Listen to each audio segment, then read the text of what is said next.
Following last week's Sexplanations on Lee's 6 love styles, one of you wrote, "My love style is predominantly mania. I knew this would happen. How do I make it stop?" You're 2/3 of the way done, 1/3 to go. My answer is not a prescription. This is my response of my knowledge and my experience. Your story will be unique. I too was predominantly manic. Take all these statements. True, true, true, true, true, true, and true. Step 1, awareness, knowing that this is where you are. I remember learning about mania and the excitement, relief, and then torment that ensued. I remember thinking, this is my love style. I'm one of 6. Okay, I know this now.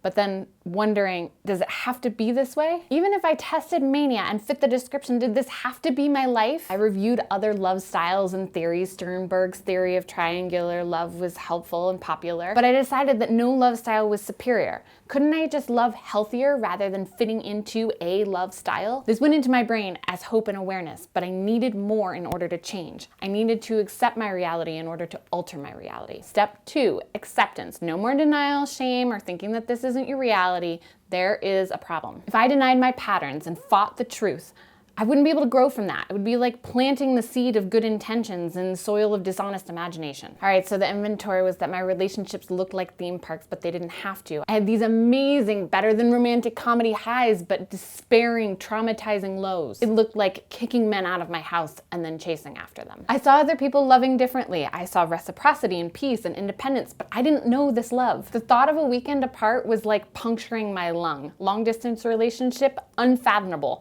I would rather deflate your tires so you couldn't leave me. I remember this image, staring at it like someone looking through a telescope at a planet. There were 3 parts, honeymoon, tension building, and then an episode of violence.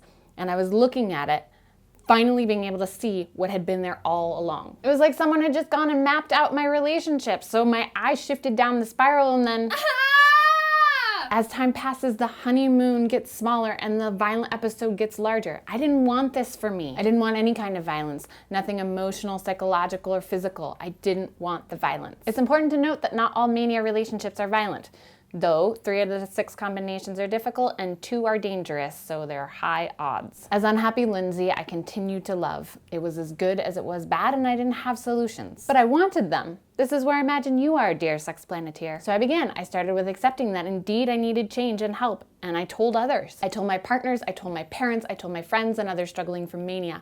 I wanted to tell people that I was struggling from violence as a way of accepting my reality. I wanted to know that this was my baseline that I could grow from. I sought out people who wouldn't tell me what to do, but instead would share their experiences of love, manic or not. I believed I could change because I knew the stories of the people who had. They also taught me how to act differently. Step 3, action. Act loving, not afraid. Act trusting, not controlling. And self-care. An easy way to do this is to make a list of the actions that look loving and then to get feedback from others. When my partner seemed aloof, I'd take a bath or call a friend. When I wanted to make a big mess so that there was a honeymoon to clean it up, I would journal instead. I acted like other styles, storge, pragma, eros, and I acted with courtesy and humor. I acted my way into better loving with support, one day at a time.